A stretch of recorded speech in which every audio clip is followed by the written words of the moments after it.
Ron just wants to go, let you guys ask him questions. Man, a few words, so go ahead, guys. Thank you. I'm glad to You be want to back. lead it off? Sure. How many hoops did you have to jump through to get here tonight? Not a lot of hoops. Just the biggest thing is great coming off a win last night. To make this night even better. But just a special honor, to be here. And I thank Mark and Sean and Coach Miles for even taking time out to try to make this happen. And this day is finally here, and I'm enjoying it. It's an honor and it's a blessing. So I'm very excited to be here and be back. There are a lot of people that thought this was kind of a long time coming for you to get your name up in the rafters. For you personally, what does it mean to get this type of recognition? It means a lot. A young kid come from Mexico, Missouri, Kansas City, going to high school in Kansas City, and, having an opportunity to come here to Nebraska where I grew as a man and became who I am today. And, with all the values that they taught me here in Nebraska and with the confidence of Coach Nee, Danny Nee and, Jimmy Williams having confidence in me to bring me here, it's an unbelievable experience. So I'm very excited. The Hall of Fame was great, and this is even greater. Do you recognize the place, Tyronn? I mean, you got a new conference, you got a new practice facility. Well, I had a chance to come this summer when I came to the football game, and had a chance to walk around and see the new arena, the new practice facility. So, it's amazing, and it's outstanding, and just shows what Nebraska is and who they are as a university. And, the football team who's done so much for this program, and the basketball team coming along, baseball, volleyball. So, everyone together has made this possible, and, the University of Nebraska deserves it. What are your expectations emotionally for what it's going to be like for you out there today? I really don't know. I know it's great to have my family here, having my whole family here and to be able to support and to be able to enjoy this with me. And, without my family, I wouldn't be in the position I'm in today, from all the things they've taught me, over the course of my life. So having them here to celebrate it with me is just a tribute to them and who we are as a family. Who is with you here? You got time? I have my dad, I have my cousins, my mom, my grandmother, my auntie, 2 uncles, my sister's here, my other auntie, my cousin. So it's 20 people here that's come along to enjoy this night with me. So it's great.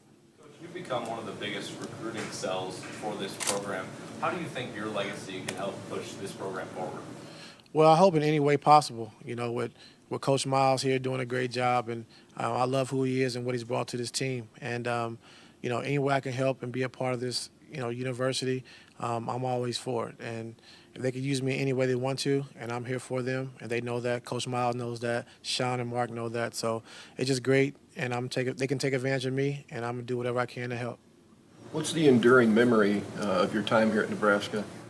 A lot of memories, but just, the biggest moment for me is just when we won the NIT championship, when things didn't look good, and, we came together as a team. And when you come together as a team with the talent that we had, you can make, great things happen. And just being here with all my teammates over the years and things I've learned from Jerron Boone and Eric Strickland, Terrence Badgett, the older guys, and then coming in with my young crew with Alvin Mitchell, Bernard Gardner, Larry Florence, Cookie Belcher, Vincent Hamilton. So just having that bond and still talk and relate to those guys today, it's just the biggest thing for me is just relationships, and to take that away from where I came here to Nebraska and now still carrying them on is great.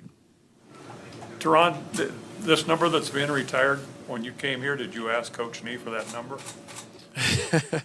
Well, the number 10 comes from my Uncle Jay Graves, who I idolized my whole life, and he wore number 10 in high school, so I grew up idolizing him, so I wanted to wear number 10, and I've had number 10 my whole life. I've been on 7 NBA teams, and still was blessed to have number 10, my whole life. So that's great, having number 10 and it going in the Raptors, and then my cousin, my Uncle Jay being here to experience it and see it himself. So it's such a great feeling. I'm glad he's here to enjoy it with me. Did somebody have 10? Oh, go ahead. Did somebody have 10 when you got here? Did they? No, just 10's always been available, so I guess it might not be a popular number. Did Jay get a NBA tryout and get hurt? He played, and then he played on the Globetrotters. He had a chance to play in some summer leagues, and he got hurt when he played in summer league. But he was a 6'4" point guard who I idolized and grew up watching and learned a lot from. So I'm glad he's here tonight, and he's going to be able to experience it with me. Hey, Tyronn, what are your thoughts on what Tim Miles has been able to build here over the past, I guess, going on 5 seasons now? I know you've been back several times and probably gotten to know him a little bit as years have gone on. I guess just what are your thoughts of kind of where the program currently sits? Well, I love what Tim Miles has done. I love his energy. I love his coaching style.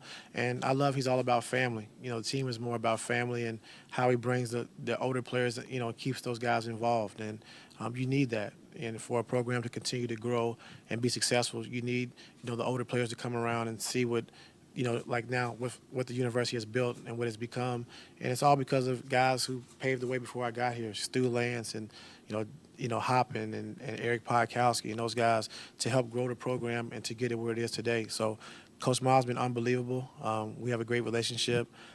He's done a great job, fantastic job with this team, and I look forward to better things coming along. What's your message to the current players? I don't know if you get a chance to talk to them a little bit today and just kind of give them whatever advice you like. What do you want to say to them?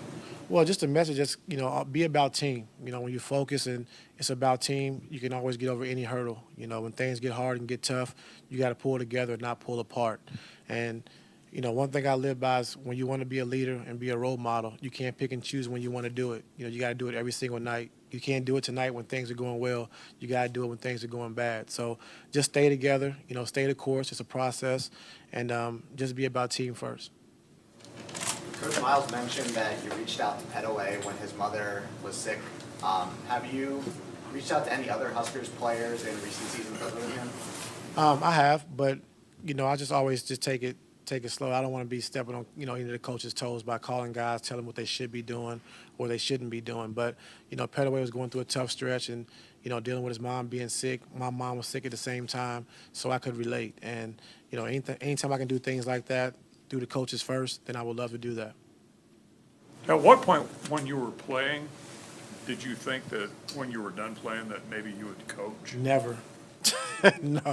No, never. But, I was done in 2009, and I had a chance to, when I played with Doc Rivers in Orlando in 2003, he told me when I'm done playing, I can come coach with him. And I was like, no way, But, once your career is over, and all you know and you love is basketball, what's the next step? And I had a chance to call Doc Rivers and say, my career is over. I want to coach.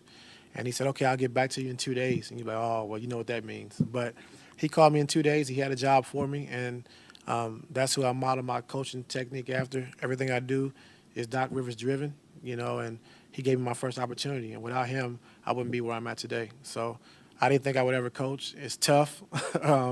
It's tough to deal with all the, different, especially on the NBA level, all the different egos and the personalities and things like that. But, if you're a good person and you treat people fair and treat people the right way, things work out. Anything else? Yeah.